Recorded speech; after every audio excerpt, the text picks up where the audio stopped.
Hey guys, tonight we are heading back, way back, to the dusty, dazzling world of ancient Babylon, where the stars weren't just twinkling decorations but divine billboards flashing your fate.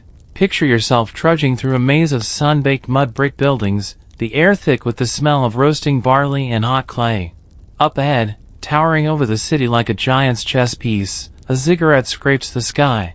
And at the very top, a gaggle of astronomer priests in linen robes squinting at the heavens, scratching feverishly into damp clay tablets. Here's the catch: you probably won't survive this story unscathed. In Babylon, getting a bad horoscope could mean more than a cancelled birthday party. It could mean exile, disgrace, or an early appointment with a crocodile-infested river. So, before you get comfortable, take a moment to like the video and subscribe, but only if you genuinely enjoy what I do here. And hey, why not post your location and local time in the comments? It's fun to see where and when we're all tuning in from. Now, dim the lights, maybe turn on a fan for that soft background hum, and let's ease into tonight's journey together. You inch forward through the bustling square, sandals kicking up little clouds of dust. Around you, merchants hawk pomegranates, dates, and woolen cloaks in a language thick with vowels and baritone mutters. Babylon is alive, not just with trade, but with a buzzing obsession over omens and prophecies. You can't throw a bronze pin without hitting someone interpreting the flight of birds or the way a goat sneezes. But the real magic, the heavyweight predictions, come from the stars. And those predictions are scrawled into the raw, soggy belly of clay tablets, each symbol a careful whisper from the gods. Tonight, you're shadowing a pair of scholars making their slow, ritualistic way toward the temple of Marduk, the big boss deity around here. They carry wax-coated boards for sketching temporary charts, a jar of ink, and their most important tool, the stylus, which, let's face it, is basically a very fancy pointy stick. Their destination? The observatory atop the ziggurat, a place where the stars are closer and the distractions of the noisy city fade away. It's said the height brings them nearer to divine truths, though historians still argue whether it actually helped anyone see better or if it was more of an ancient PR move. You ascend with them, spiraling up the massive, dusty steps that narrow as you climb. Your calves burn, your lungs complain, but you push on. At the summit, the city sprawls below like a wrinkled quilt, and above, a vast velvet dome peppered with a billion pinpricks of light. The two priests begin their night's work, unfurling charts and squinting at constellations so old they don't even have trendy zodiac names yet. Sure, there's a rudimentary scorpion and a lion up there, but you won't find a Sagittarius holding a pumpkin spice latte. They mutter to each other in tones that imply great wisdom but sound suspiciously like two men arguing over a slightly burned loaf of bread. Was that a shooting star or just a flicker of atmospheric weirdness? Hard to say, especially when you're armed with nothing but eyeballs and divine faith. It's a little-known fact that Babylonian astronomy was shockingly advanced for its time. They could predict eclipses and track planetary motion with decent accuracy. But astrology, the predictive art, was a different beast altogether. Interpretations varied wildly depending on who you asked, and let's be honest, it was as much about intuition as it was about observation. And tonight, intuition is about to get a real workout. Suddenly, one of the priests straightens, eyes wide. He's staring at the faint shimmer of the planet Jupiter low on the horizon. His companion jots frantic notes. You sidle closer, pretending to inspect the tablet. They're muttering about the king's household, bloodshed, and omens of misfortune. The younger priest looks positively queasy. A royal horoscope is no small matter. This isn't just predicting someone's unlucky day, it could reshape the entire kingdom's destiny. And once it's inscribed in clay and baked to permanence, it can't be denied. It's official, stamped by the stars themselves. The younger priest dips his stylus into the ink and carefully etches the symbols onto a fresh slab of wet clay. You watch as he inscribes the child's name, birth time, and then the dire omens they've divined.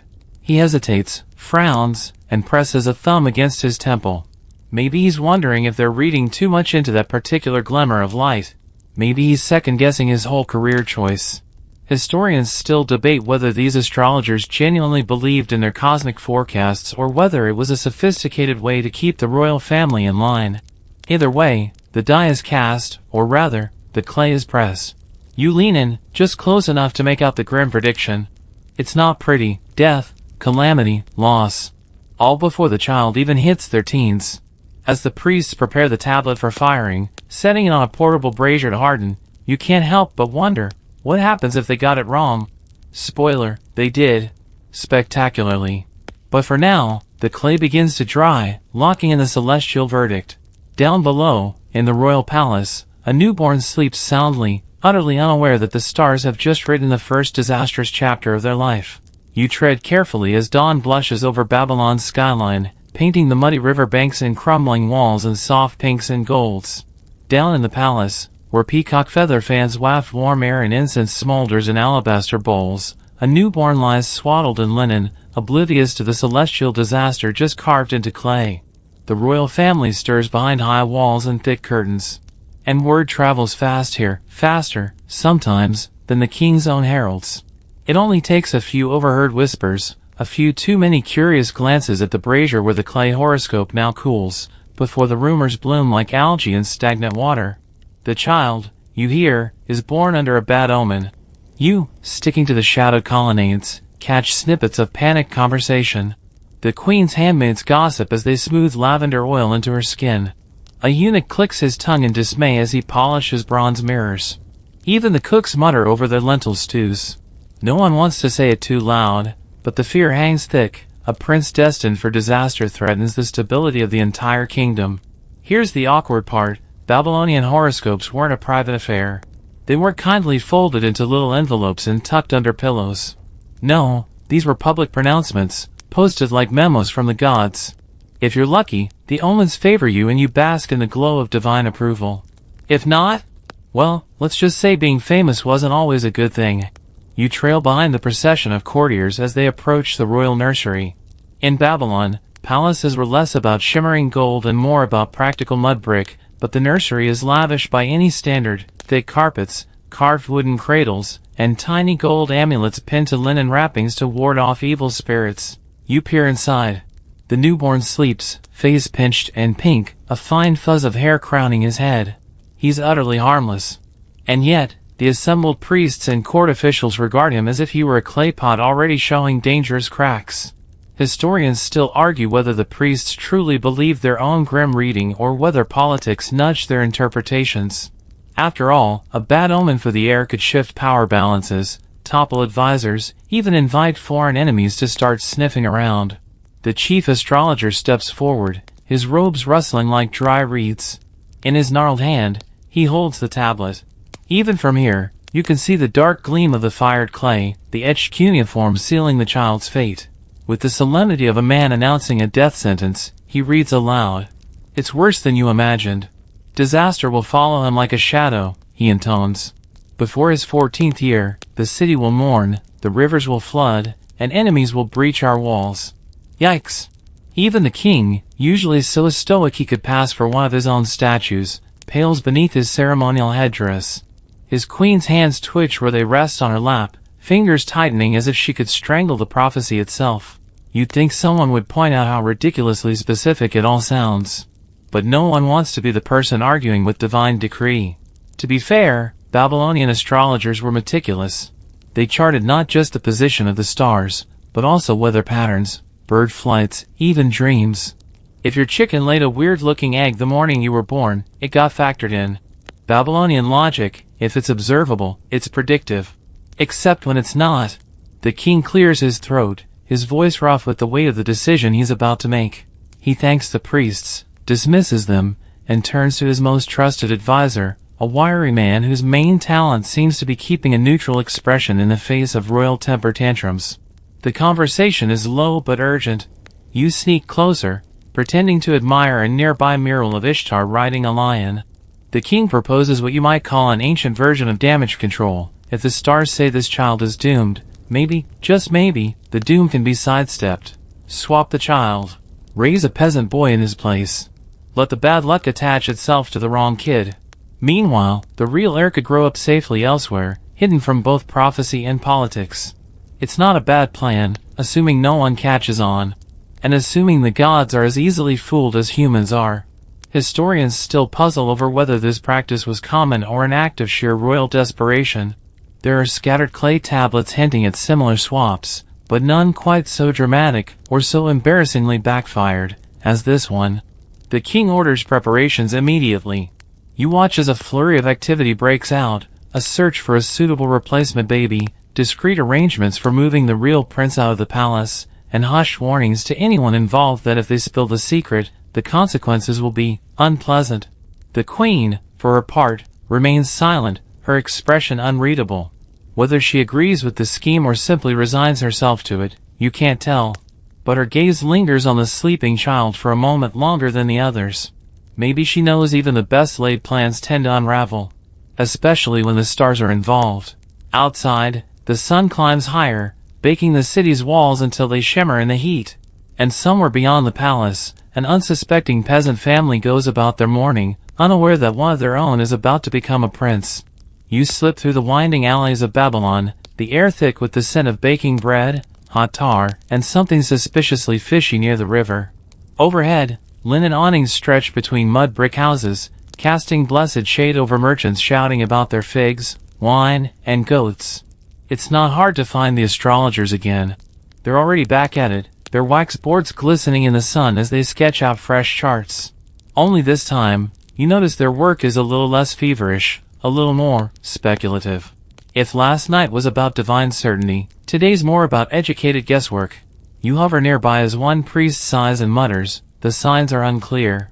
His companion shrugs, scratching a crude outline of the moon with his stylus. Historians still debate whether these predictions were always so conveniently vague or if sometimes the priests just made things up when the heavens stayed stubbornly quiet. Babylonian star-watching was a curious mixture of genuine astronomy and creative storytelling. They were startlingly good at predicting eclipses and plotting the erratic dance of Venus, but translating these into human fate? Well, let's just say it was as much art as science. You squint up at the sky yourself. Without a telescope, or even glasses, you have to admire their nerve. Pinpricks of light blinking through a polluted haze, and they're expected to forecast the rise and fall of empires? Bold! But back to the palace, where things are moving faster than a runaway ox cart. You slip in just in time to witness the preparations for the big switch. A peasant baby, fresh from a humble hut near the city's edge, is carried into the nursery under a cloak. The real prince is bundled up just as discreetly and passed into the hands of a trusted midwife. The babies are close enough in age and appearance, squishy, red-faced, and endlessly cranky. If you didn't know better, you'd think it was the same child being paraded back and forth. The swap itself is almost comically easy. The peasant child is placed carefully in the royal cradle, decked out with gold charms and silken wrappings. He fusses, snuffles, and promptly falls asleep, as if completely unbothered by the fact that he just accidentally inherited a kingdom. You can't help but snicker quietly. Somewhere out there, his real mother is probably elbow-deep in bread dough, oblivious to her sudden brush with history. The real prince, meanwhile, is spirited away to a small farm several miles outside the city. No royal guards, no pomp, no clue about the bloodline flowing through his chubby little veins. Of course, not everyone is thrilled. The queen, still stoic, watches the switch with an expression that could curdle milk. Her fingers twitch slightly, tightening around a scrap of embroidered cloth. You wonder if she's counting on maternal instinct to triumph eventually. Back in the nursery, the switch is declared a success. Courtiers breathe a little easier. The king even manages a thin smile. Congratulations are murmured. The priests bless the child again, this time noticeably skipping over the more ominous parts. You watch as the astrologers nod solemnly, as if the stars themselves have been appeased by the swap. Nobody asks if the gods can tell the difference between one squirming infant and another. Honestly, it feels a bit like switching price tags at a market and hoping the merchant won't notice. As the new prince coos and gurgles, blissfully unaware of his upgrade in life, you notice a small but crucial oversight. The original clay tablet, the one forecasting doom, still exists. Sealed, fired, and tucked away in the palace archives, it bears the true prince's birth details. Sure, most people will forget. Life will churn on. But clay is a patient material. It waits. And mistakes, like improperly swapped babies and embarrassingly wrong horoscopes, have a way of resurfacing. You linger near the palace archives, a quiet place where the thick air smells of dust, old leather, and something faintly musty, like a library married a bakery and then forgot to clean up after itself. In the cool, shadowy interior, rows of clay tablets stacked neatly in recessed shelves, each one a compact bundle of bureaucratic doom or divine decree. And there it sits, the horoscope. hardened by fire, edges a little chipped, but otherwise smugly intact. A permanent receipt for a transaction the royal family would rather pretend never happened. You sidestep a scribe who's meticulously cataloging tax records, probably something about goat inventories, and trail your fingers near the horoscope tablet, careful not to actually touch. You can almost feel the weight of it, not just the clay, but the burden of what it says, that the child born under its sign will bring ruin. Outside, the palace thrums with cautious optimism. The new prince, now indistinguishable from any royal scion, is paraded through courtyards and fed goat's milk by gilded wet nurses. Servants dote, advisors sigh in relief, and the king issues proclamations about how blessed the child is, conveniently omitting the messy parts about celestial doom and baby-switching shenanigans. You can't help but notice how different the two boys' fates are already unfolding. The peasant child, newly royal, lounges in embroidered tunics, squirming on silk cushions. His days are filled with the murmur of courtly lullabies and the clank of gold charms. Meanwhile, the true heir learns to toddle on hard-packed dirt, the sun beating down on his head, goats bleating in the background like a badly tuned orchestra. Historians still argue whether astrology shaped Babylonian society's decisions or merely justified them after the fact. Either way, here you are, 2 babies, 2 lives, a single prophecy left behind like a ticking claytime bomb. You slip through the marketplace later that day, watching as the stars begin their slow, blinking entrance into the dusky sky. Babylon's astrologers are already setting up again, their wax tablets ready, their ink jars uncorked. It's worth noting that while their astronomy was surprisingly rigorous, plotting lunar cycles with almost spooky precision, the leap to personal destiny was more interpretive. If a particular planet rose near a certain star cluster, it might signal wealth, or war, or a bad harvest. The same pattern could yield wildly different predictions depending on who was reading it and, let's be honest, what kind of mood they were in.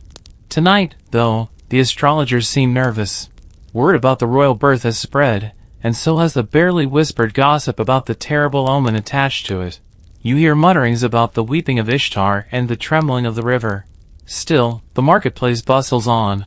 Merchants hawk dyed wool and honey cakes, street musicians pluck clumsy tunes on lyres, and barefoot children chase each other, their laughter rising above the city's usual grumbling. You pass a woman selling amulets, tiny clay seals pressed with protective deities and celestial symbols. She winks at you and whispers, "Wear this, and no evil will touch you." You're not sure if she believes it or just knows a good sales pitch when she sees one. Meanwhile, the stars blink steadily overhead, indifferent. Back at the palace, the astrologers are called for a more private consultation. You sneak along a shadowed corridor and press your ear to a thick cedar door. Inside, the king asks a pointed question, "Can the horoscope be changed?" The head astrologer clears his throat, a nervous sound. "What is written, my king." "But," he says, drawing out the word like honey, interpretation is fluid. Translation, maybe, if you squint really hard and tilt your head, the bad omen wasn't that bad. Maybe it wasn't about death and doom, maybe it was a warning easily sidestepped if the right precautions were taken. Historians still debate whether Babylonian astrologers sincerely believed in their ability to massage prophecies into happier shapes or whether they were just very skilled at not getting their heads chopped off. The king nods slowly, dismissing them with a curt wave. Outside the door, you nearly trip over yourself retreating before you're caught. The real prince sleeps miles away, cradled by the same stars but a different life. The replacement prince burbles in his cradle, drooling on an embroidered blanket worth more than most families make in a year. And the clay tablet waits, silent, unblinking, patient. It knows what's written. You trail the faint scent of burning oil lamps through the winding streets, passing a pair of street preachers animatedly arguing about omens. One insists that the rising of Mars means war, the other scoffs, claiming it only predicts a bumper barley harvest. You don't have the heart to tell them that, based on recent royal experiences, both might be wrong. As twilight deepens, the ziggurat once again becomes a hive of activity. Up there, high above the rickety chaos of the marketplace, the astrologers ready themselves for another night of skygazing. You join the slow ascent, each step echoing against sun-baked bricks that still radiate the day's heat. At the summit, a cool breeze brushes your face. The city sprawls below in a patchwork of flickering torchlight and dark alleys. Above, the stars prick at the night sky with glimmers that seem almost impatient. Tonight's task? A fresh reading, a second opinion if you will. After all, maybe the original horoscope was misinterpreted. Human error. These things happen, even when you're consulting the divine.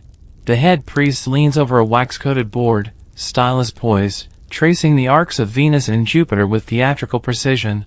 Around him, assistants murmur, pointing at constellations that have remained unchanged for millennia but whose meanings seem to morph depending on who's paying for the reading. You crouch close enough to hear the discussion.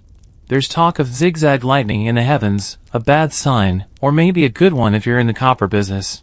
Someone mentions a meteor spotted 2 nights ago. They debate whether it portends famine, flood, or merely a night when too many people wished upon the wrong shooting star. Historians still argue whether these star charts were genuine attempts at cosmic understanding or ancient Babylon's version of shrugging and saying, it's complicated. You listen as they try, with increasing desperation, to frame the signs in a more positive light. Maybe the royal child isn't doomed, one priest suggests hopefully. Maybe he's destined for greatness through suffering, like a hero in an epic poem nobody wants to star in. The head priest's fingers drum nervously against the clay tablet at his side, the very same one that had etched the original, disastrous prophecy. It's a reminder that no matter how they twist the narrative now, the written word in clay is forever. Still, their efforts aren't entirely without merit. Babylonian astrologers had an astonishingly sophisticated system for tracking celestial movements. They knew, for example, that Venus appeared to loop backward in the sky, a phenomenon we now call retrograde. To them, this wasn't an optical illusion but a divine message of pending chaos. It didn't help that the Babylonians believed the gods communicated not just through stars, but through storms, plagues, and goat entrails. Yes, you heard right, goat entrails. Divination by inspecting animal organs was a respected science. If the liver had an unusual lump or the lungs looked too pale, well, guess it's time to batten down the hatches. You imagine the royal astrologers working overtime now, peering not just at stars but at anything vaguely symbolic, water ripples, alcohols, the shape of a spilled grain sack. Anything to find a loophole. You lean against a parapet as the city hums below, watching the priests argue under a sky so full of stars it looks like someone spilled a jar of glitter across black velvet. They finally settle on a new reading. While the prince's early years may be fraught with danger, his adulthood will bring prosperity and strength. A tidy little revision, one that sounds impressive and optimistic without being specific enough to actually hold them accountable. You smirk. It's a cosmic game of hedging bets. The head priest sighs heavily, then presses his seal into a fresh tablet, recording the new, rosier interpretation. But even as he does, the old horoscope remains, tucked into the palace archives like a ghost refusing to be exorcised. Down in the palace, the false prince is growing fat and happy on goat milk and figs. The real prince, now a toddling bundle of energy, plays in dusty fields, herding stubborn goats and learning how to avoid stepping in things goats leave behind. You wonder if the stars are laughing. If not the stars, then surely the gods, lounging on their celestial thrones, watching humans fumble through fate like clumsy potters with a crooked wheel. Historians still bicker over how seriously these astrologers took their craft. Some argue they were earnest seekers of divine will, others think they were cynical manipulators, crafting convenient destinies as the political winds shifted. You suspect the truth, as always, lies somewhere in the middle, between the stars and the goat guts, between prophecy and panic. And through it all, the clay waits. Unchanging. Patient. You wander the palace corridors in the hazy light of early morning, where shadows stretch long and cool over the reed mats and polished limestone floors. Servants hustle past, balancing trays of honey cakes and pitchers of watered wine. Somewhere nearby, a harpist plucks a sleepy tune meant to coax nobles out of their linen-wrapped beds. But deeper in the palace, behind heavily curtained rooms, there's a different kind of music, a low hum of worried murmurs. You press yourself against a carved cedar door just in time to catch the tail end of a panicked conversation. The astrologers, summoned yet again, shuffle nervously in front of the king, who, by now, looks more like a man haunted by invisible wolves than a ruler in his prime. The omens are mixed. One priest stammers, tugging at his beard. There is ambiguity. Translation: they have no idea what's going on. Historians still argue whether Babylonian astrologers ever admitted ignorance or if ambiguity was their polite code for "we're just guessing" at this point. The king, not a man known for his patience even on the best of days, fumes. He slams his palm on the low table hard enough to jostle the wine jug. Mixed omens, he barks. We trusted you to read the heavens. Are you telling me the gods can't make up their minds? The astrologers bow their heads in perfect synchrony. One brave soul clears his throat and offers an alternative explanation. It is not the gods who are confused, my king. It is we who must seek clearer signs. Nice save. And so, a new plan is hatched, one that sounds suspiciously like overcompensation. If the stars are unclear, then it's time to turn to older, Messier methods, animal divination. You trail the group as they make their way to the temple's inner courtyard where a gaggle of goats, blissfully unaware of their divine duties, munch on hay. A temple butcher, wearing an apron already stained with ominous red splashes, awaits their arrival. You shift uncomfortably as the chosen goat is led forward, bleating softly. The priests gather in a semicircle, the chief priest raising his arms and chanting prayers in a voice that's supposed to sound solemn but mostly just sounds tired.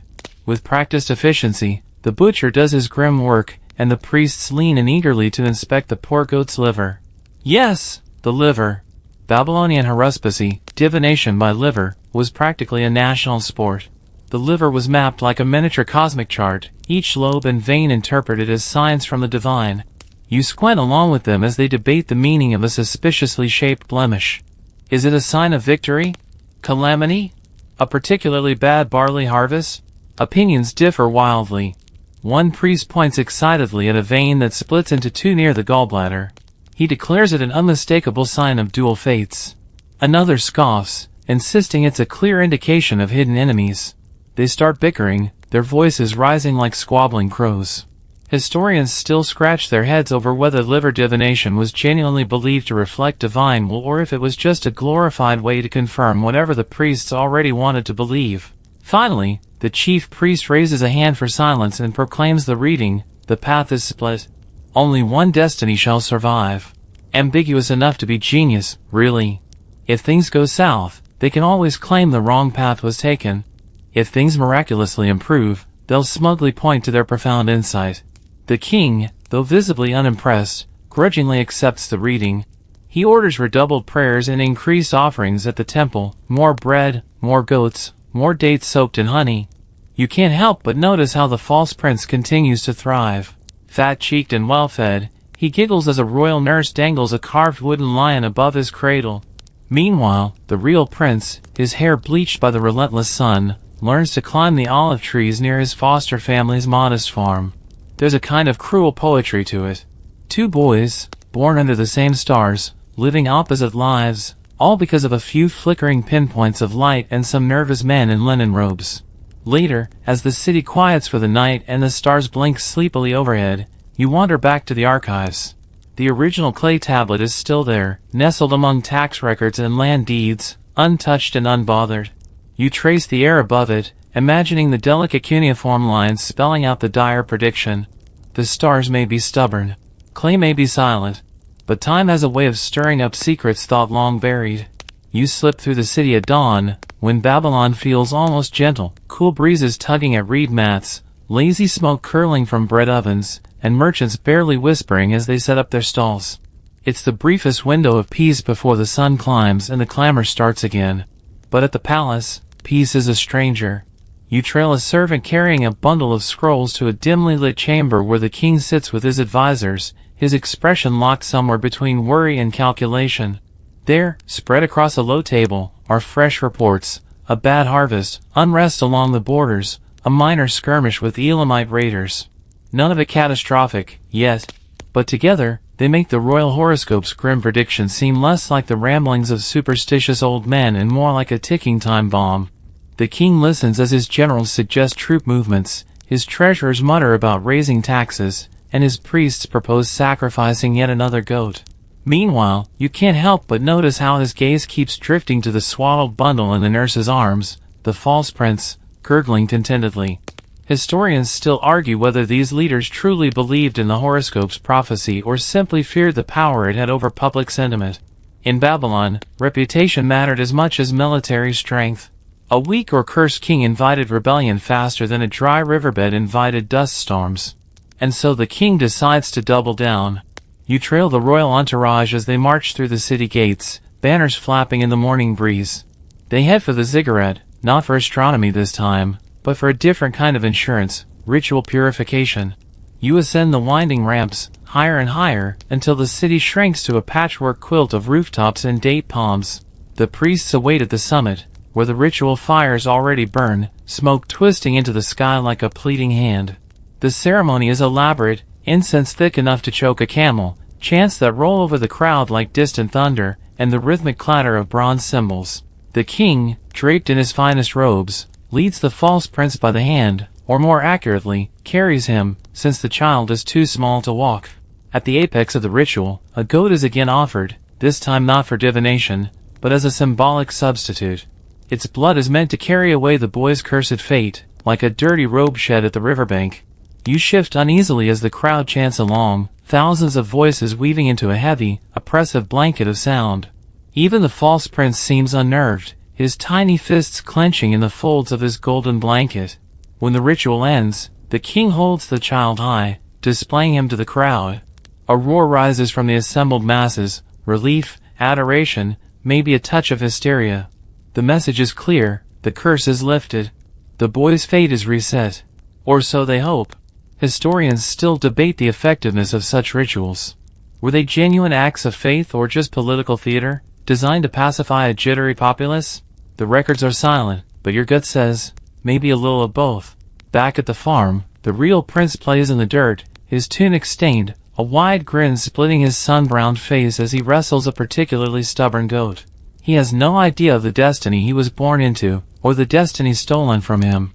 You find yourself wondering, if fate can be so easily swapped and scrubbed, was it ever real to begin with? Or is destiny just a story people tell themselves to sleep better at night? As the palace settles back into its uneasy rhythm, the clay tablet remains locked away in the archives. Still sharp, still silent, still damning. It's easy to forget about old mistakes when life demands so much attention. But clay is patient, and Babylon's riverbanks are famously good at dredging up things thought long buried. You drift back into the city streets, where the day has grown thick and slow.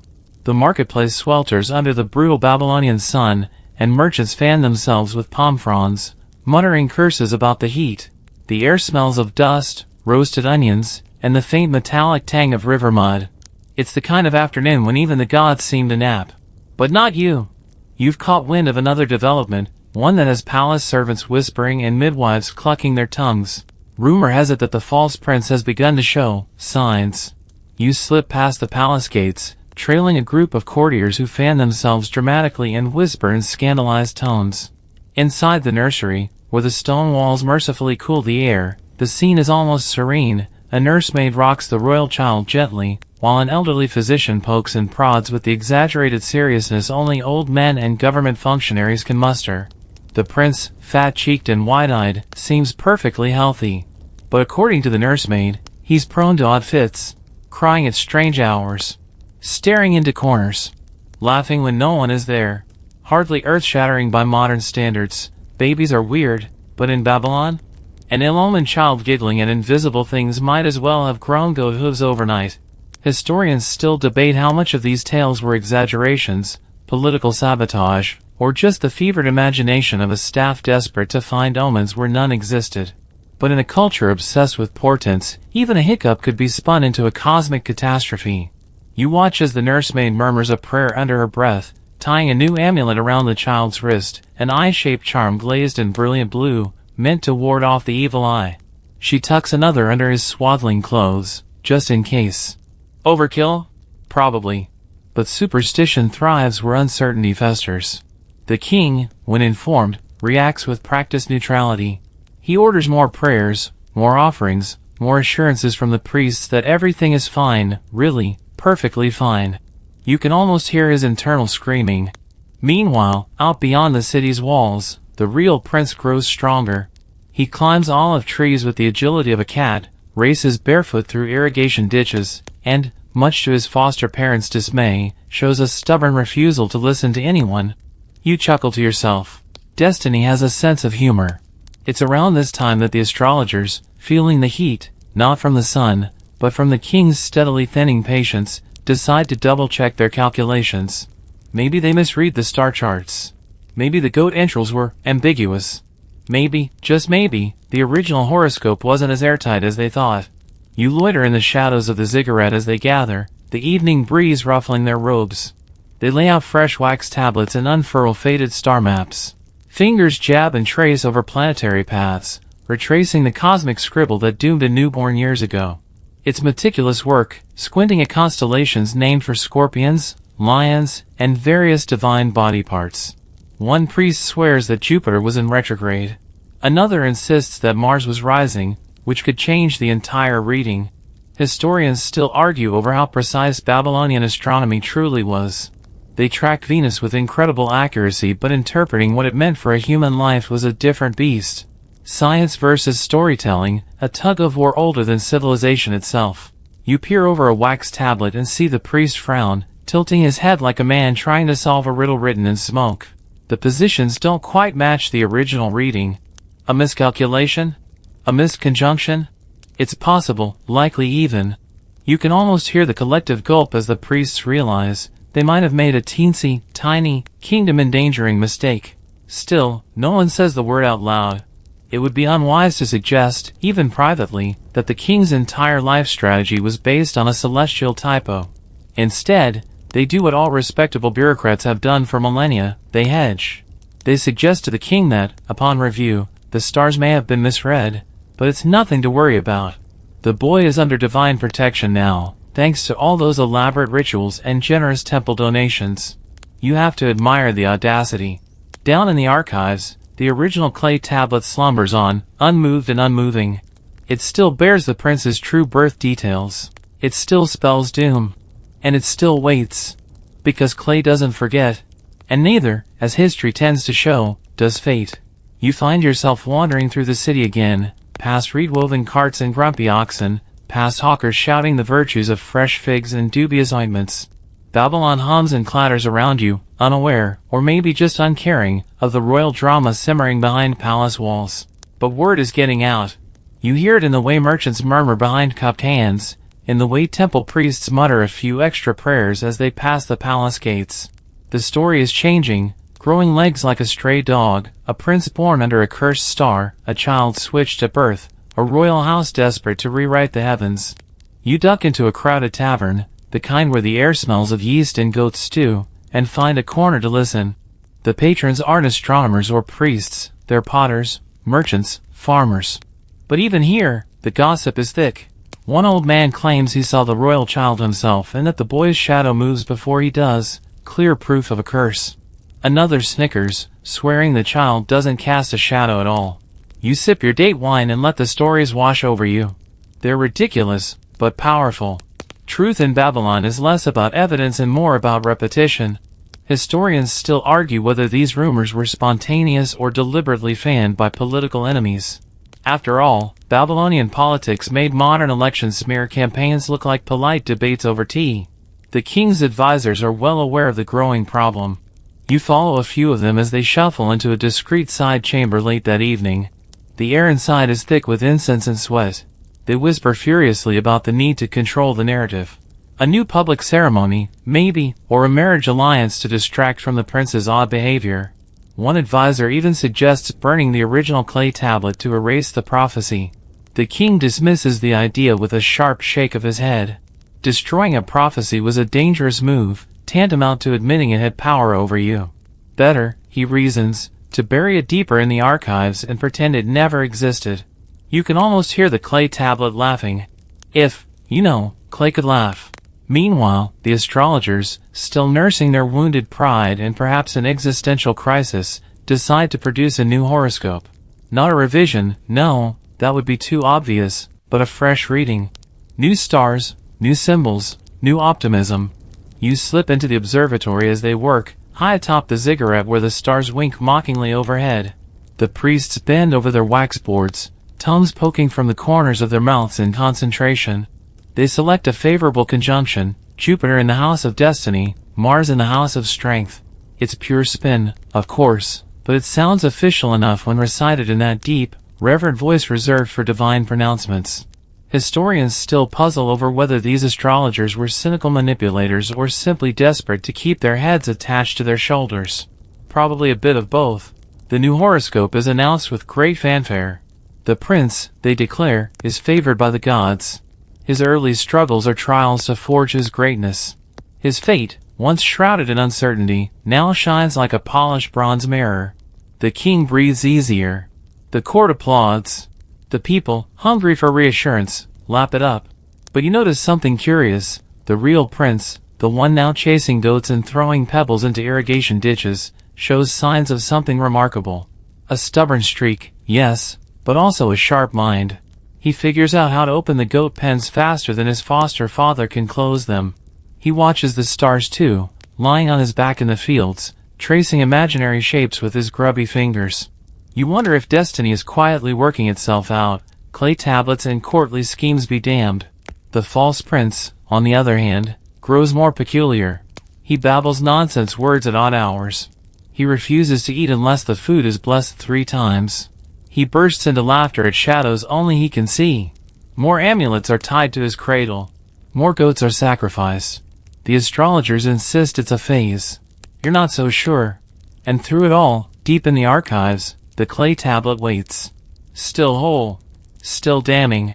Still patient. You slink back toward the archives one humid night, when even the cicadas seem too exhausted to sing. The moon hangs low and bloated over Babylon, casting long, sticky shadows between the palace's thick mud brick walls. Inside the archive, the air is cooler, thick with the scent of old reeds and baked clay.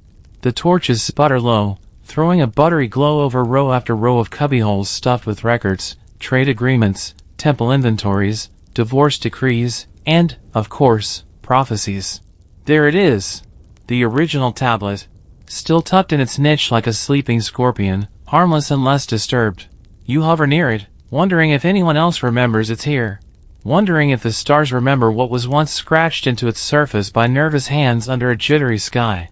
Historians still argue whether clay tablets were ever meant to be permanent or if Babylonian scribes just didn't anticipate how stubbornly fired clay could outlast memory itself.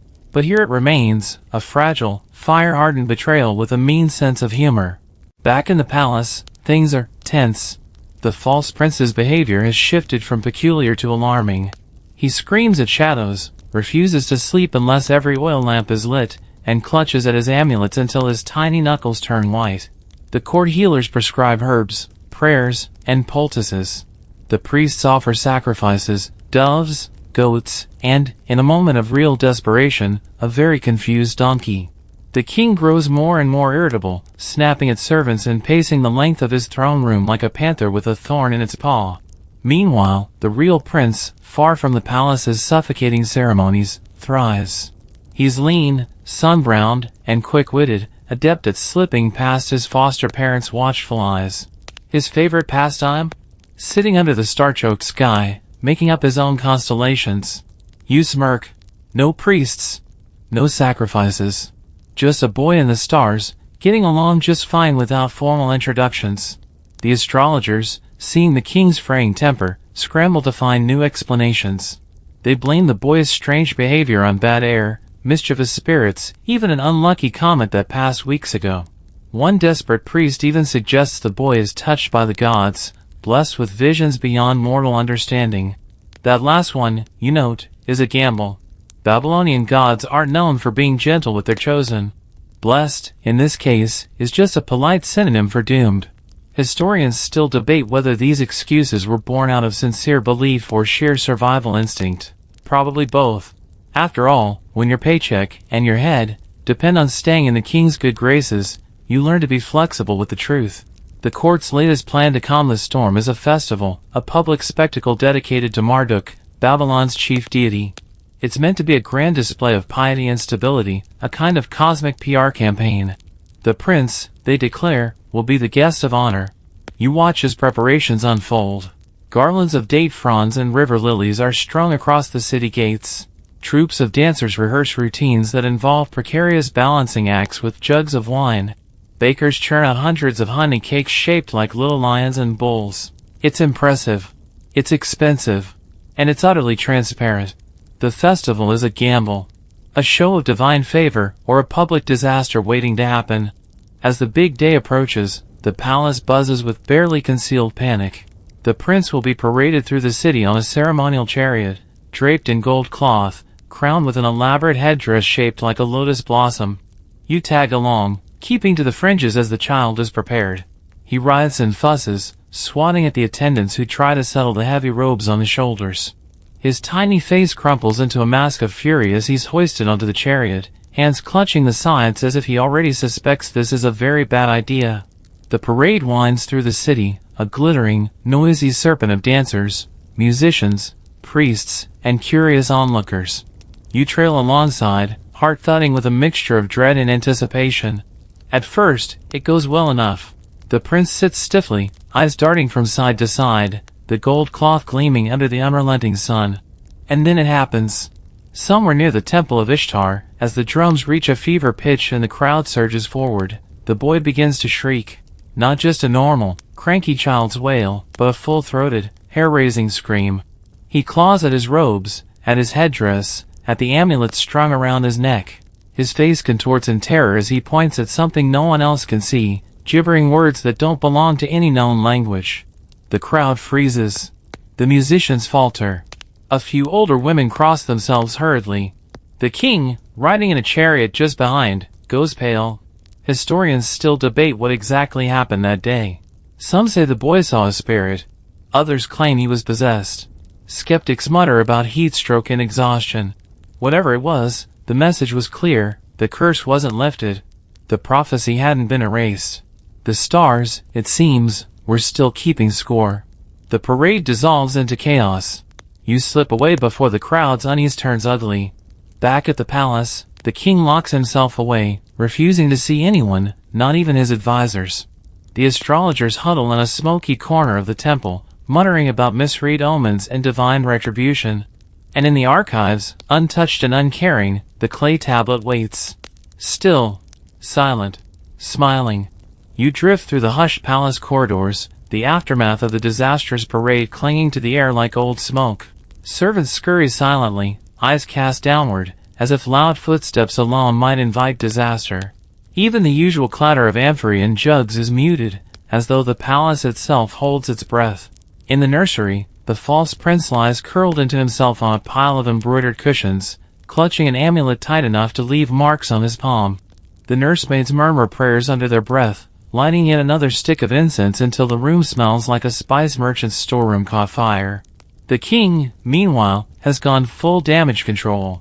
You follow him and his advisors as they convene under the cover of night, tucked deep in the palace's inner sanctum. The meeting is tense. They speak in sharp whispers, as if afraid that the walls, too, might be listening. The king slams his fist into his palm. We were promised the curse was lifted. An older priest clears his throat delicately. Majesty, perhaps it was redirected. Translation, maybe they fooled themselves, but the gods aren't buying it. Historians still argue whether ancient Babylonian rulers genuinely believed they could outweak fate or if they simply hoped their subjects would. After all, kings are human too, just with bigger jewelry and worse PR crises. One advisor leans in, voice low. There is another way, he says, to neutralize a bad omen. You prick up your ears. He outlines a plan, a ritual banishment. Not of the curse, of the child. If the prince is the problem, then remove the prince. Quietly. Discreetly. Send him far from the city, far from the palace, far from the memory of his cursed birth. But the people, the king begins, then stops. The people already whisper. Better, perhaps, to remove the source of their fear and craft a cleaner story. An unexpected illness. A noble sacrifice. A journey to a distant temple to study with the priests. A royal vanishing act. You slip away before the king gives his final order. You've seen enough to know which way the wind blows. Meanwhile, far from the palace, the real prince thrives. He's older now, wiry and tough from farm work, with a mind like a steel trap and a stubbornness that could break stone. He argues with his foster parents about the best way to dig irrigation ditches, and when they're not looking, he sketches crude star maps in the dirt, mimicking the constellations he sees overhead. You can't help but smile. No gold-threaded robes. No amulets. No frantic astrologers. Just a boy in the stars, figuring things out on his own. Historians still debate whether destiny is something you're born with or something you grow into. Either way, The real prince is proof that sometimes, the best paths are the ones no one charts for you. Back at the palace, preparations are quietly underway for the false prince's departure. No public ceremony this time. No parades. Just a handful of guards, a covered wagon, and enough supplies to make the trip look like a pilgrimage rather than an exile. You watch as the nursemaids bundle the boy up in a cloak too large for him, their faces tight with worry. One tries to tuck an extra amulet under his robe, whispering frantic prayers as if sheer quantity might tip the scales in his favor. The boy himself is strangely calm. He clutches his amulet and stares at the floor, his small face blank. You wonder if he understands what's happening. If, on some level, he always knew. Historians still argue about what became of him. Some say he grew up in a distant temple, living out his days in obscurity. Others claim he vanished entirely, swallowed by the sands and forgotten by history. The wagon creaks as it rolls through the palace gates and disappears into the night. And just like that, Babylon's curse problem is solved. Officially, anyway. Because deep in the palace archives, the original clay tablet still waits. The real prophecy. The real prince. The real destiny. Clay doesn't forget. And neither, it seems, do the stars. You linger near the palace gates long after the wagon carrying the false prince vanishes into the dark. The guards close the heavy doors with a muted thud, as if slamming them shut might somehow seal away the awkward truth behind it. Inside, life resumes, or at least pretends to. The king paces his audience hall in measured, deliberate steps. Courtiers flutter around him like nervous moths, bowing, scraping, murmuring hopeful platitudes. The air is thick with the scent of crushed myrrh and something sharper, fear, perhaps, or desperation disguised as optimism. You watch him closely. There's a new tension in his shoulders, a rigidness that wasn't there before. Banish the boy, burn the almonds, commission 1,000 golden statues of Marduk, none of it changes the unease gnawing at the corners of his mind. Historians still argue whether ancient rulers truly believed they could outrun fate or if they simply ran because it was the only thing they knew how to do. In the quiet spaces of the palace, the courtiers concoct a new narrative. The prince was called away by the gods, chosen for a sacred destiny beyond the city walls. A noble sacrifice for the good of Babylon. It's a story woven carefully, wrapped in divine approval like a fig wrapped in honey dough. You trail the whispers as they ripple through the marketplace, past bread sellers and wool merchants, carried on the hot breath of gossip. The people, craving certainty, latch onto it like drowning sailors to a piece of driftwood. Meanwhile, life continues in the fields beyond the city walls. The real prince grows. Not just in size, but in sharpness. He questions everything, why the stars move as they do, why the river floods, why some goats are meaner than others. His foster father, exasperated, grumbles that the boy's tongue is sharper than a smith's chisel. His foster mother merely smiles and touzles his hair. You find him one night sprawled in the dust, tracing a new constellation with a stick. It doesn't match any of the official charts, but it's clear he doesn't care. His sky, his rules. You can't help but think the astrologers would be horrified. Historians still bicker about the significance of these early signs, whether they truly foretold greatness or if they're merely the rose-tinted memories of later chroniclers eager to paint the prince's childhood with the glow of destiny. Either way, the boy thrives without gold or pomp or terrified priests hovering over him.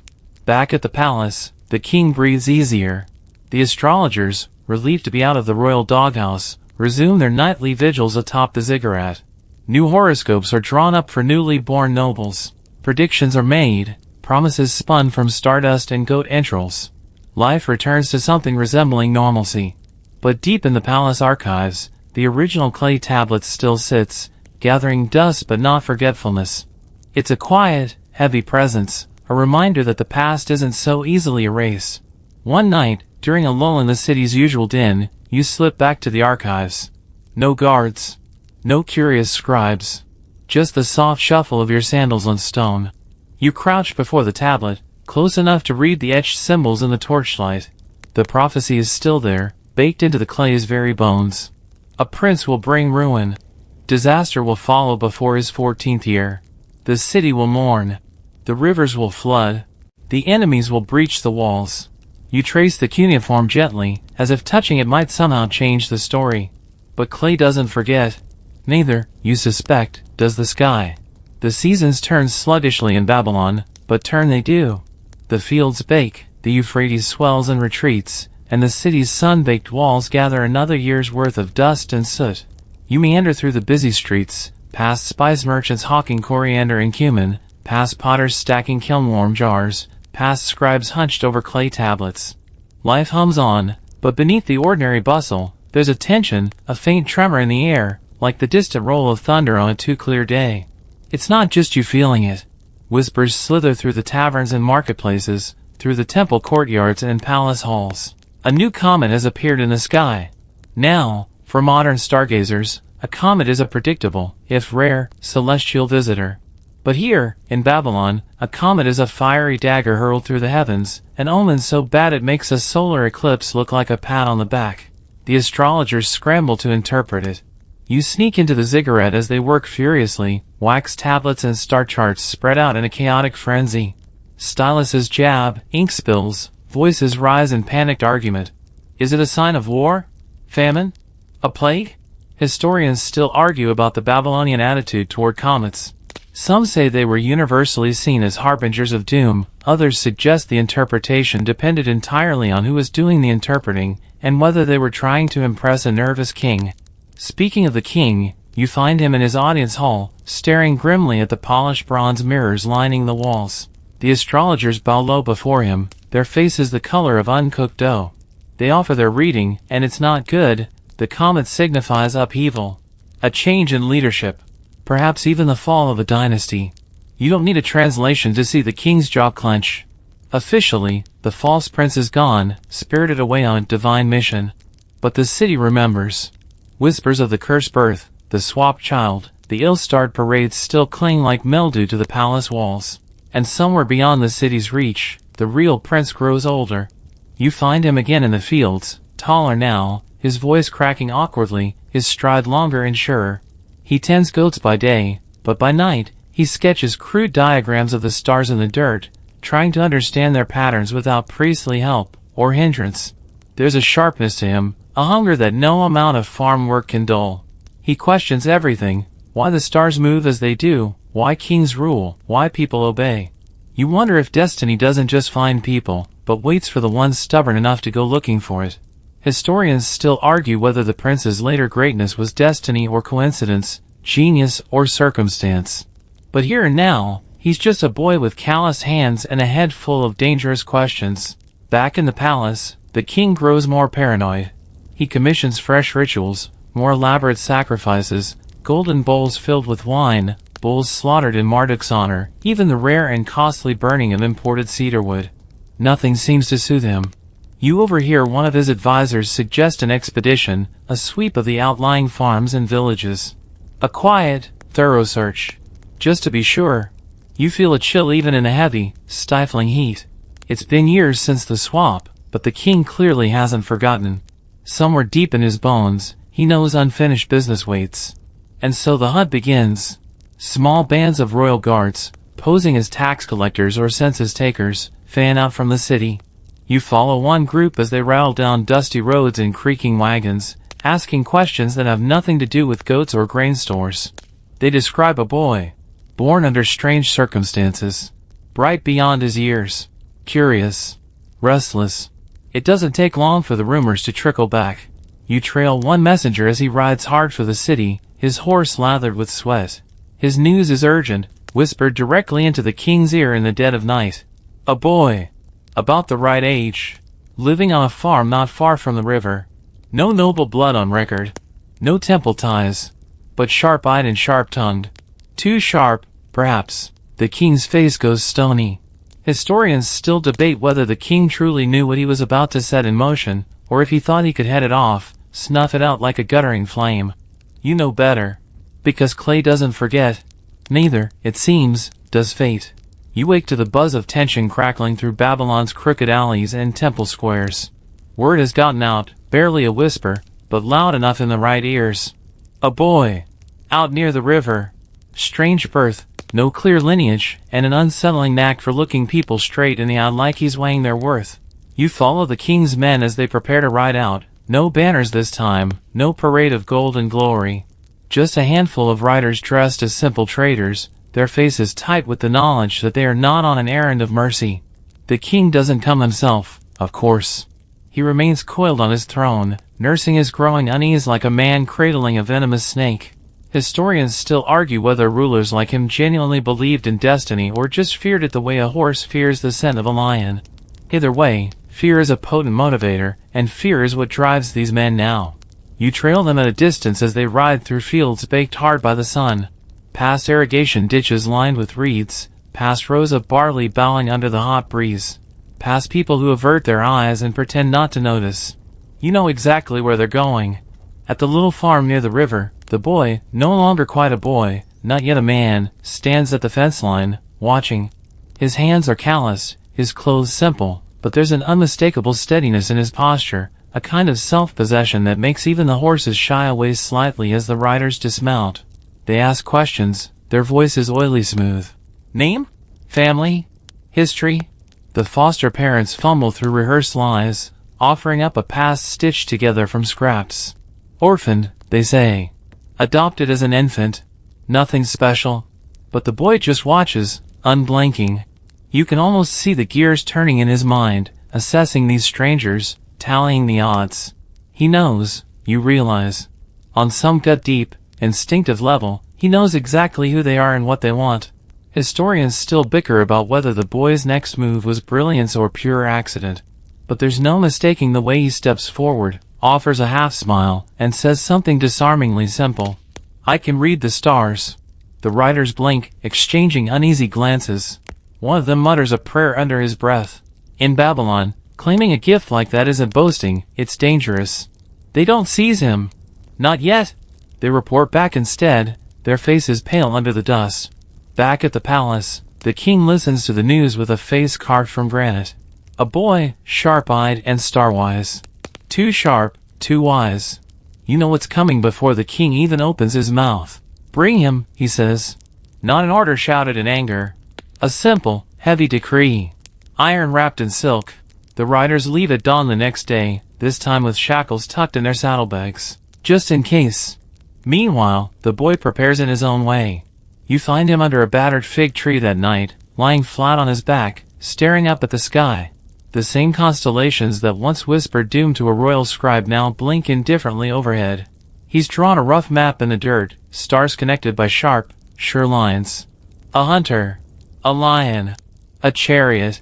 His own constellations, not the ones handed down by trembling priests and sweaty astrologers. You wonder if he knows the stars are watching him back. Historians still puzzle over how much of Babylonian star lore was actually accurate and how much was wishful thinking, celestial Rorschach tests for desperate men. But this boy doesn't look desperate. He looks ready. When the riders arrive, he doesn't resist. He greets them calmly, hands loose at his sides. His foster parents protest weakly, but they know better than to interfere. The boy climbs into the wagon without being told. He settles onto the rough planked bench like he's merely going to market. But his eyes stay sharp, scanning the horizon, the sky, the road ahead. You trail behind as the wagon rattles toward the city, dust pluming up like a slow-moving storm cloud. Babylon's walls loom larger with every mile, their sun-baked bricks etched in gold where the fading sunlight strikes. You can almost feel the clay tablet in the palace archives hum with anticipation. Because clay doesn't forget, and neither do the stars. The wagon creaks and groans as it trundles through the city gates, the guards barely glancing at the dust-covered boy sitting stiffly inside. To them, he's just another prisoner or perhaps another sacrificial pawn in whatever royal game they've stopped trying to understand. But you can feel it, like a weight in the humid air. The boy is different. He's not afraid. He sits with the loose-limbed ease of someone who knows he's exactly where he's supposed to be, even if nobody else realizes it yet. The wagon rumbles through narrow alleys thick with the smell of baking bread, donkey sweat, and river mud. Merchants shout half-heartedly, children chase each other through the dust, and somewhere a harpist plucks a mournful tune that barely rises above the city's hum. The palace looms ahead, its mud brick walls towering and sun-bleached, the massive gate adorned with snarling lions and rosettes in faded blue glaze.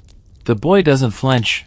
His eyes flick upward, catching the flicker of starlight just beginning to pierce the early evening sky. Historians still argue whether Babylonian kings believed in divine destiny or simply feared losing their grip on it. In moments like this, it's easy to believe both were true. Inside the palace, the king waits. Not on his throne, too public, too formal, but in a shadowed side chamber, cool and heavy with the scent of frankincense. His advisors hover like vultures at a respectable distance, whispering and fidgeting. The boy is led before him, dusty and road-weary, but with that same maddening calm. The king studies him. Here is the child fate had marked for disaster, the baby they had tried so hard to erase, now standing before him not as a helpless infant but as a tall, sharp-eyed youth. You watch as the king leans forward, voice low and deliberate. "What is your name, boy?" The boy shrugs one shoulder.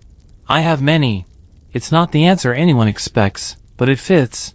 Orphan, peasant, goat herd, and something else, just beyond the reach of words. The king's eyes narrow. "Do you know why you're here?" The boy's mouth quirks, not quite a smile. "Because of the stars." A ripple of discomfort passes through the gathered advisors. Even now, after all the rituals and sacrifices, the word alone carries weight. Historians still debate the role astrology played in Babylonian politics, whether it genuinely dictated policy or simply gave kings an excuse when things went wrong. You think, watching the king's face, that it's both. The king gestures, and a scribe hurries forward with a bundle of clay tablets. You recognize the top one immediately, the original horoscope, its edges chipped but its message intact. A prince will bring ruin. Disaster will follow before his 14th year. The city will mourn. The rivers will flood. The enemies will breach the walls. The boy's eyes flicker to the tablet and then back to the king, unblinking. "What do you see?" the king demands. The boy tilts his head, studying the cuneiform as if it's a puzzle he's already solved. "I see fear," he says at last. "But not mine." It's a simple statement. Devastatingly simple. The king stiffens. His fingers drum a staccato beat against the armrest. You can feel the tension coiling in the room, thick as the late summer air. Advisors shift uneasily, some glancing at the boy with new wariness, others with grudging respect. Historians still argue whether this was the moment the king realized he was outmatched, not by armies or rivals, but by a boy who understood that real power isn't given by the stars or taken by force.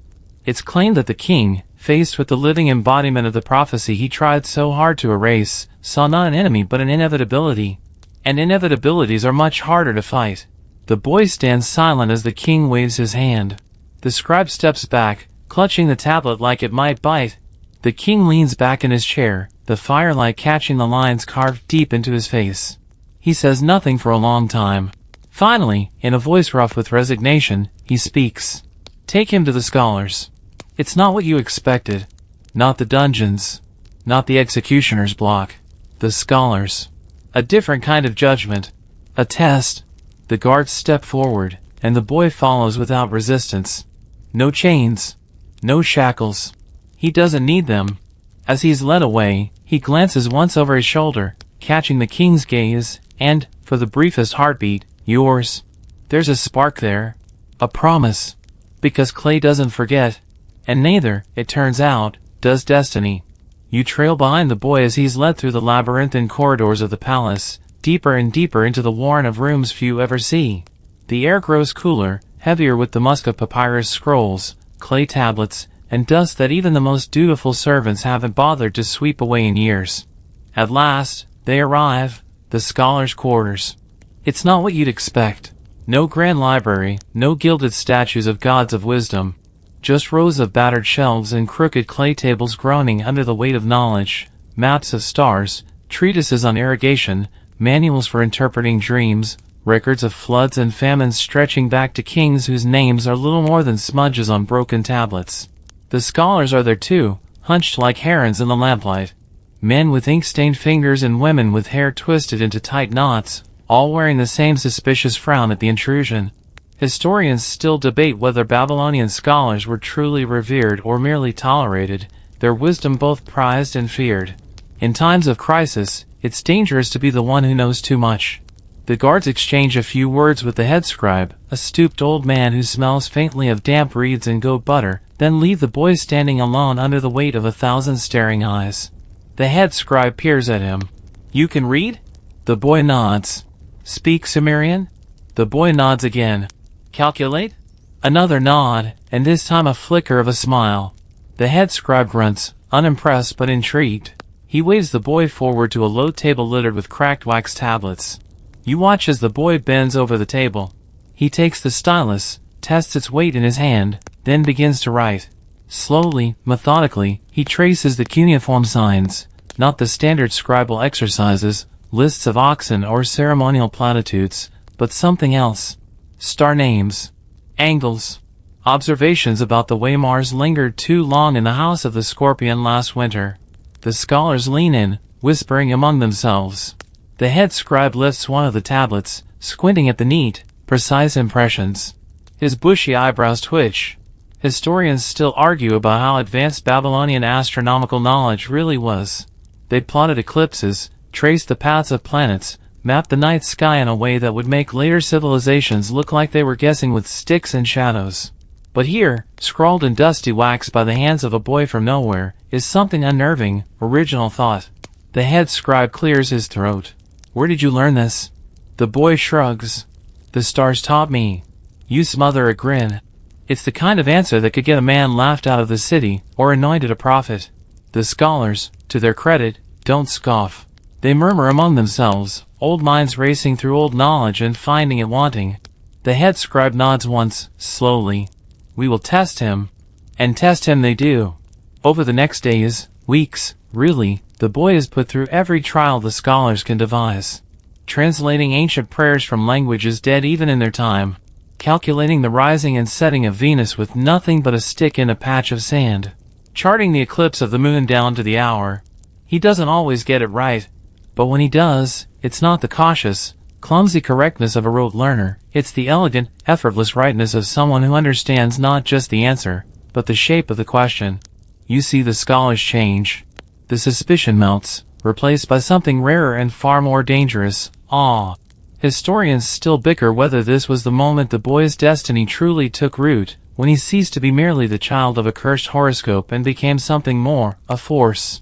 The king, meanwhile, watches from afar, reports filtering in like smoke under a door. He doesn't intervene. Maybe he's curious. Maybe he's afraid. Probably both. The boy doesn't look back. He dives into the old knowledge like a man who's been starved and finally found a feast. And all the while, deep in the archives, the original clay tablet waits. Still whole. Still damning. Still true. Because clay doesn't forget. And neither does the sky. You lurk on the fringes of the scholar's hall, where time seems to thicken, slow, and turn in on itself. Dust motes spin lazily through shafts of lamplight. The only sounds are the scratch of styluses on clay and the occasional creak of old wood under shifting weight. And at the center of it all, the boy. He's not a boy anymore, not really. His limbs have stretched out into the awkward grace of adolescence, his voice deepened, his stare sharpened to something unsettling. There's an ease with which he moves among the scholars now. Not as a student but as something closer to an equal, and occasionally, something that feels like a threat. The head scribe hands him a worn tablet one evening, the clay crumbling at the corners. Interpret this, he grunts. The boy runs his fingers over the cuneiform, his brow furrowing. You recognize the pattern, astrological signs, planetary positions. A horoscope. But not just any horoscope. The boy glances up, eyes locking onto the head scribe's. Whose chart is this? The old man's mouth twists into a sly smile. Yours. The room stills. You feel the shift in the air, like the charged silence before a storm breaks. Historians still argue whether Babylonian astrologers believed fate was fixed or flexible, pre-written or persuadable. In practice, it was both, a dance between what the stars said and what the priests could convince the people they said. The boy studies the chart a moment longer, then places the tablet gently on the table. I see death, he says quietly. Disaster. Ruin. The scholars murmur, some shuffling uneasily, others nodding as if confirming long-held suspicions. But, the boy continues, his voice gaining strength, only if the city clings to the old ways. To fear. To false wisdom.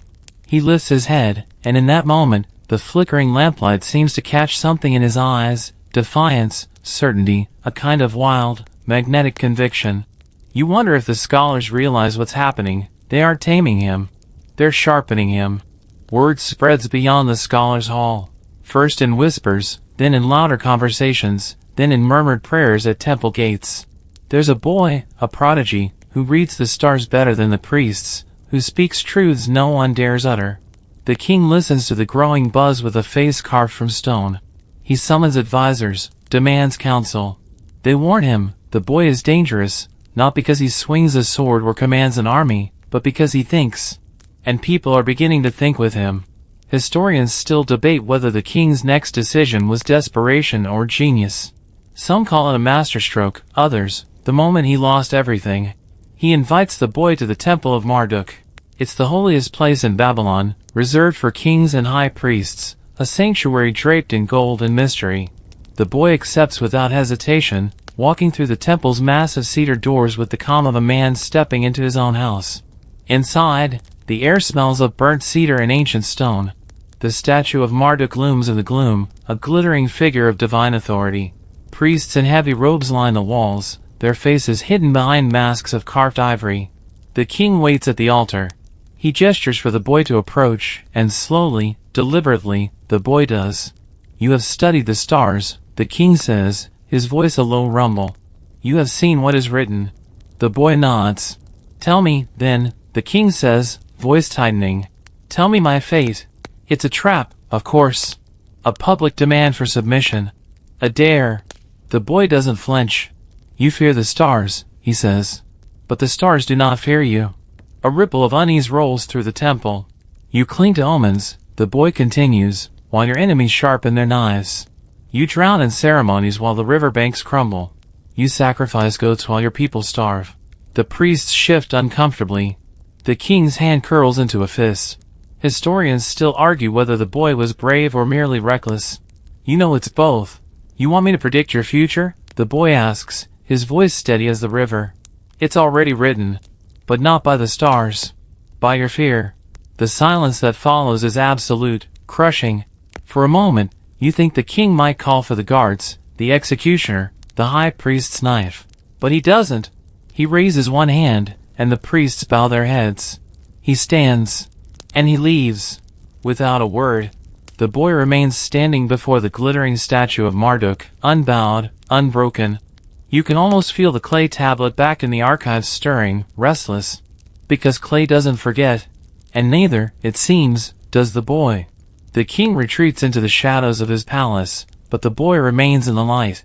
You wander the streets in the days that follow, feeling the shift, the weight of whispered words tilting the city's balance. Babylon hums with a new energy, thick and restless, like a river swollen after too many storms. They call him by different names now, the Starborn, the True Sun, the Cursebreaker. Ordinary people, merchants and masons, even a few timid priests, pass the story's mouth to ear like precious coins.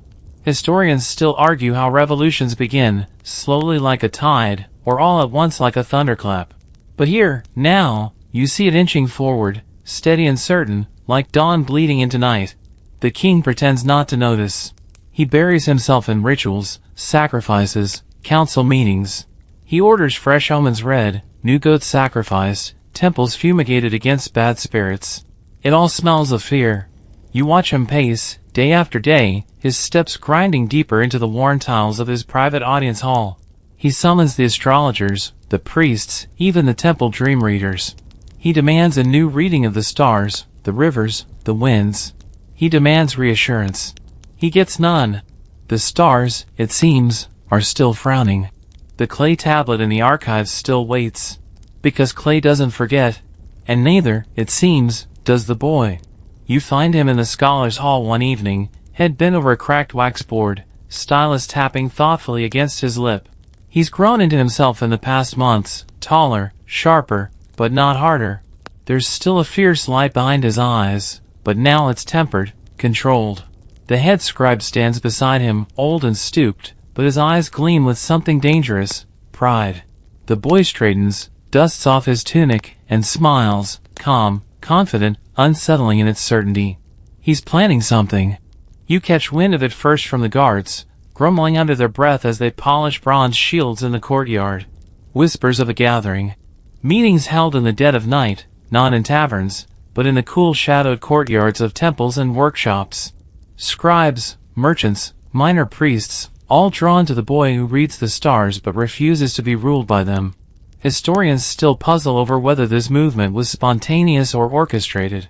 You know the truth, it was both.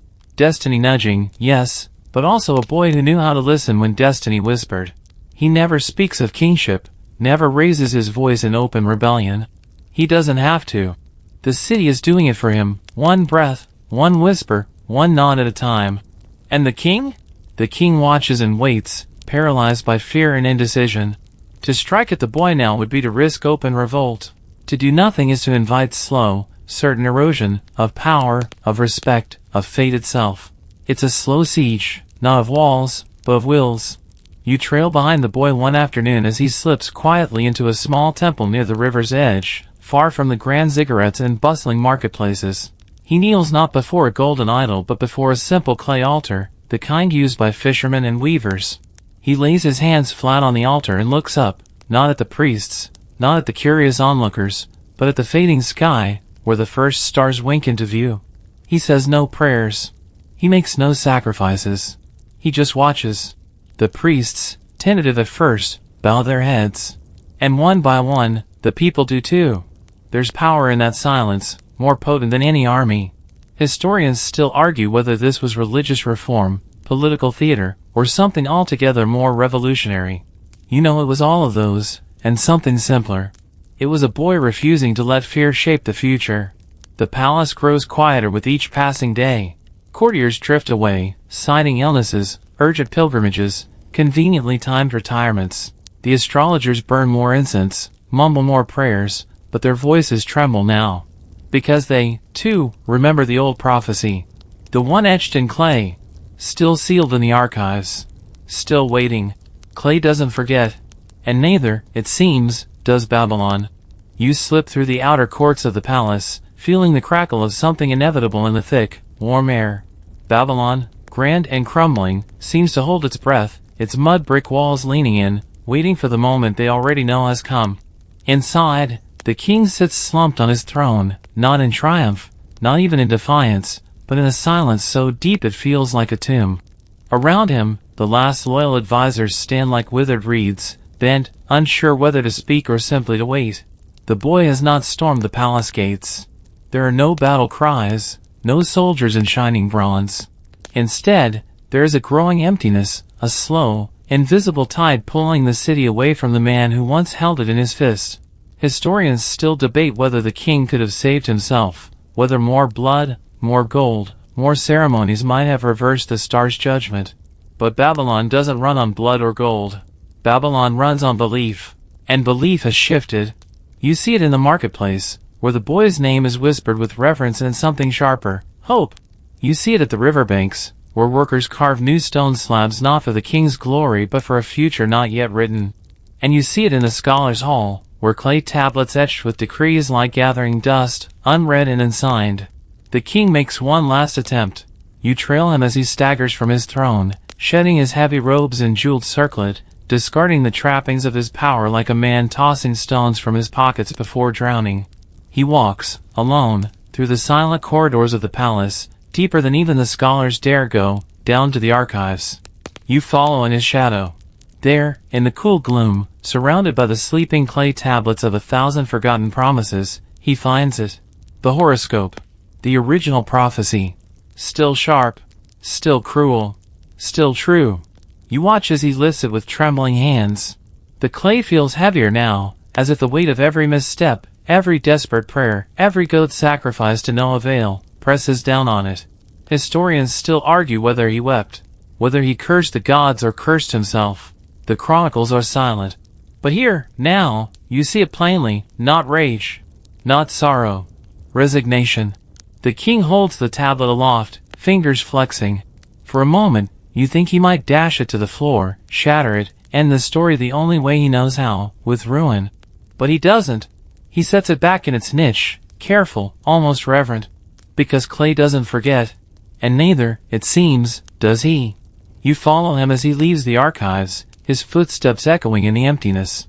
Up, through the deserted palace, past silent guards who no longer meet his eyes, through the heavy cedar doors.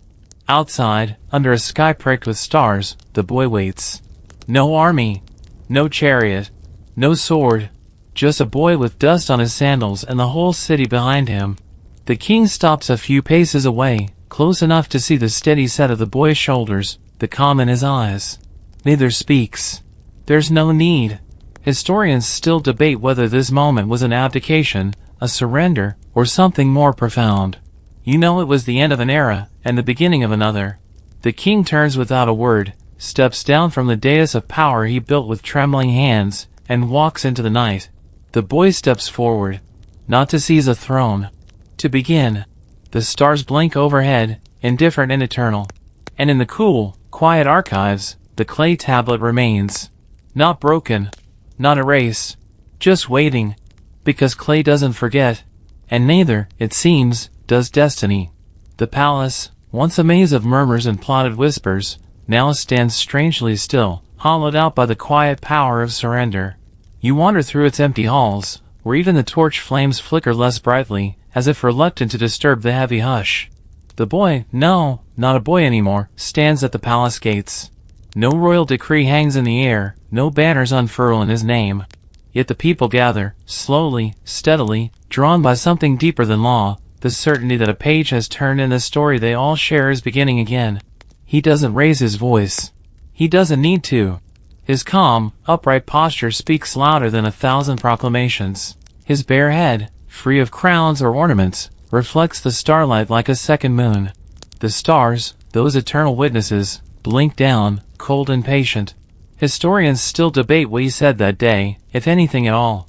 Some claim he spoke a vow to the gods, others that he promised nothing but the simple act of doing better. No records survive. Only the aftermath. He walks through the city not like a conqueror but like a man weaving himself back into the fabric of a place that had been stretched thin with fear for too long. You watch him pause by a baker kneading dough at dawn, offer a quiet nod to a potter setting jars to dry in the sun. No ceremony. No gold. No empty promises. The scholars open their doors. The temples lift their veils. The streets buzz with cautious hope. And deep in the archives, behind the thick veil of years and dust, the original clay tablet sits undisturbed. A relic of a future that almost was. A warning. A testament.